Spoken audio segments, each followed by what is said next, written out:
We are now joined by UFC flyweight Rachael Ostovich. We'll take our first question from Jay Anderson with Kate Cypress. Thanks very much. And Rachel, welcome back. I'm going to start with a light one. Derek Lewis said his Instagram cannot compete with you, but he's going to open an OnlyFans for his feet. How do you think he'll do? Oh, you know what's funny? I just finished talking to him in the next door over. So that's really funny. I'm gonna have to ask him about that and get, the discount codes for all of that. So you're on board with it. Cool. On a more serious note, welcome back. It's Thank been a you. crazy year for everyone, for yourself in particular, because there's been the pandemic, the time away, the USADA suspension of the tainted supplement. I was wondering if you could just give us an idea of the roller coaster that you've been on. Oh man, this roller coaster did not stop. There was no end game for this one. Just right back into this fight game feels nice. I feel, really refreshed to be here. Um, just getting here, there was, a bunch of, with my last fights and all those obstacles I had to go through and jump through. I'm glad it's all over and I'm back here and ready to do the thing, do the damn thing. The USADA process in particular, we've seen different sanctions for different fighters regarding Osterine and contaminated supplements. Josh Barnett went all the way to the point of taking it to arbitration and getting off with a warning. How happy were you with how everything played out in the end? You know how everything played out. I guess I couldn't have, you know, asked for a better, conclusion. Happy that it's over. I feel like that whole situation in itself was, I don't even know how it happened, to be honest. And I think that's just the thing with USADA. Their technology is so good, and I guess that they can like trace things back to years and years and years ago, things you consumed unknowingly. There's so much.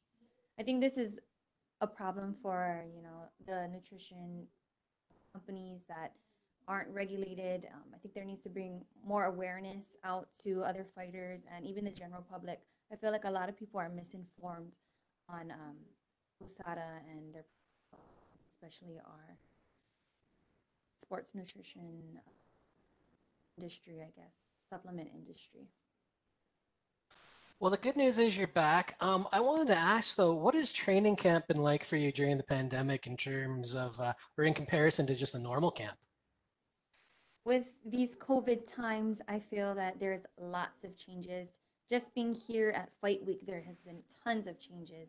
And it's definitely something that, I have to get used to, that everyone's getting used to. This is the new reality of 2020. Um, Training wise, gyms were closed in Hawaii. It was very different. No one was training. I'm blessed to have a family gym where we own our gym and we were able to have access to the gym to train. And, that was a blessing in itself. I think the only thing that was hard was finding training partners. I'm already limited to female training partners in Hawaii because I do live on an island. So even with COVID, it made things a little even harder.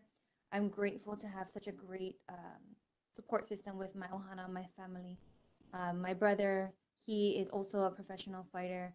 My sister, she helped train. She was also a wrestler. So, we're all, it really is a family. This, I wouldn't be here without. Well, I'm glad to hear you've got the support. Last one for me then. Just give us your thoughts on this matchup. It does seem as if both you and Gina have your backs to the wall a little bit, and that sometimes makes for extra motivation and a little more explosiveness. Exactly. I know that she needs this win just as much as I do. Um, but I'm going in there and I'm coming for that win. And this is serious. This could be my last fight. So I'm looking at in that terms. I've had a really great, you know, despite the COVID and all those circumstances, uh, I've had a really great training camp. So I'm feeling really good going into this fight. And. All right. Well, thanks very much. Looking forward to it this Saturday. We'll take our next set of questions from Stephen Morocco with Vox Media. Rachel, when you say last fight, do you mean last fight period or last fight in the UFC? I'm thinking maybe even the last fight in the UFC. You just never know. I see people get cut for way less. How does that change the stakes of things for you? How does that feel coming into a fight after such a long layoff? You know, coming into a fight after such a long layoff, you know, there is, you know, that ring rust theory. I think that my mind is strong. I feel that I'm focused and I'm ready for this fight. I know that stakes are high for me and for Gina, and that just makes it even more entertaining for a really good fight. Is there anything you'd like the world to know about your situation with USADA in terms of how things played out and your level of responsibility and what happened? Honestly, the whole USADA situation is behind me. I've put it in my past. I forgot about it because when it happened, honestly, I was caught by major surprise. I'm a panic girl. You know, I hardly even take supplements, period. So it just didn't make sense to me. So, you know, I just had to roll with it and just, you know, keep being positive and keep, you know, jumping those hurdles of, you know, these fights. And, you know, I thank the fans. I thank my family for still supporting me and being on my side regardless.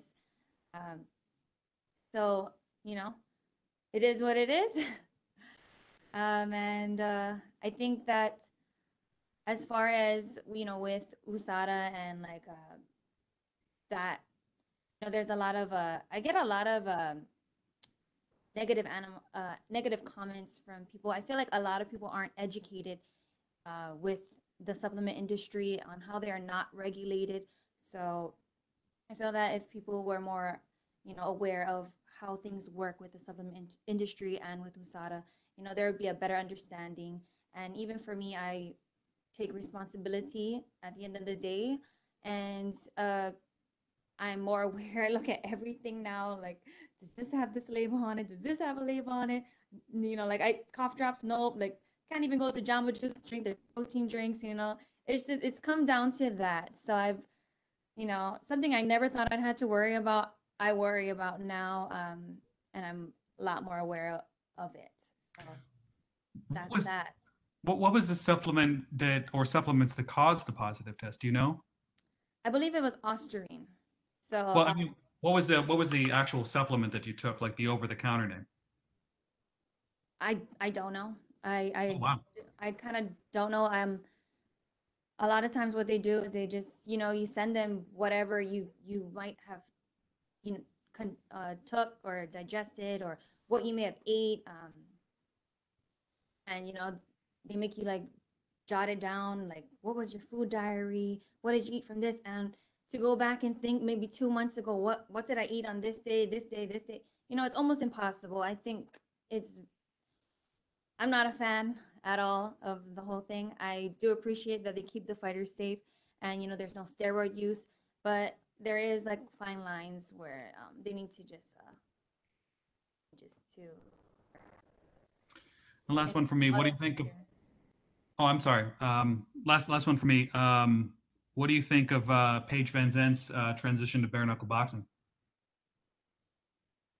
I think that's great. If that's something that she wants to do and that's something that she wants to pursue, then I support her.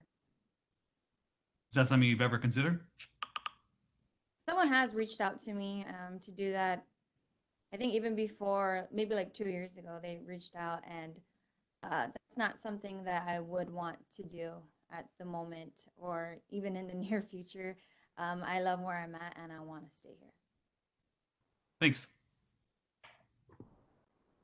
We'll take our next set of questions from Omer Mortzavici with S Sport. Hi, Rachel. How are you? Hi, I'm good. How are you? I'm good, thanks.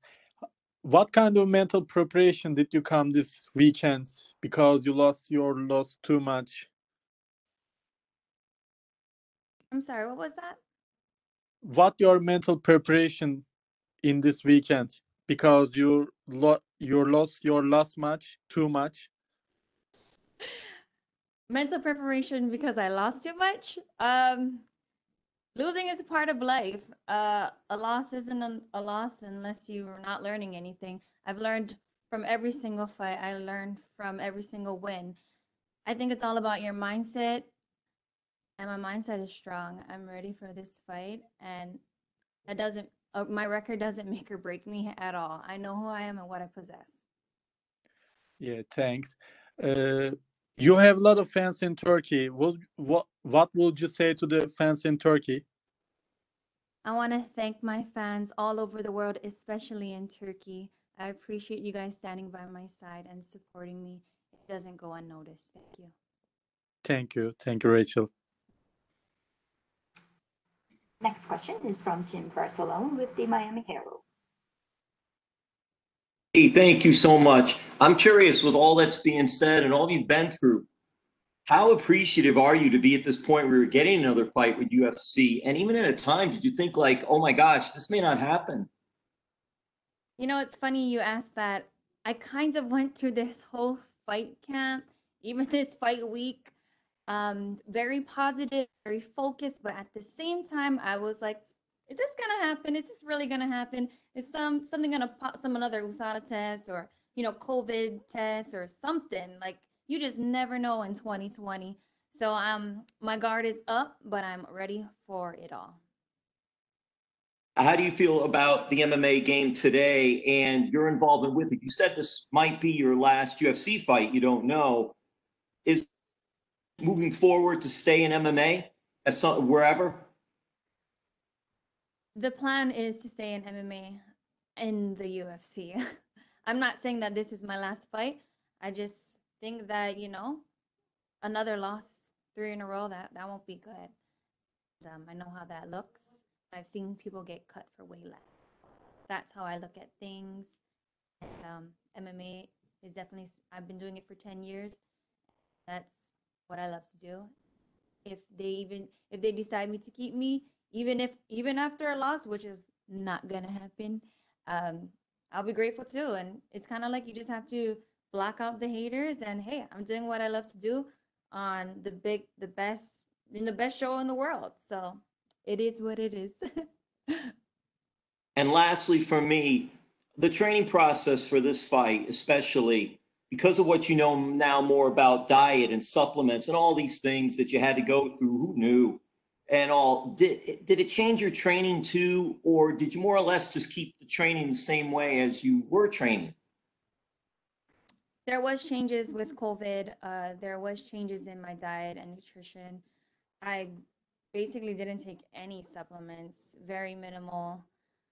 I didn't want to chance really anything. Even with my eating, I mostly prepared all my food just in case.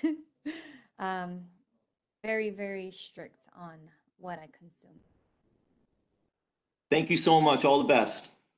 Thank you so much. That's all the time we have for you today, Rachel. Thank you. Mahalo.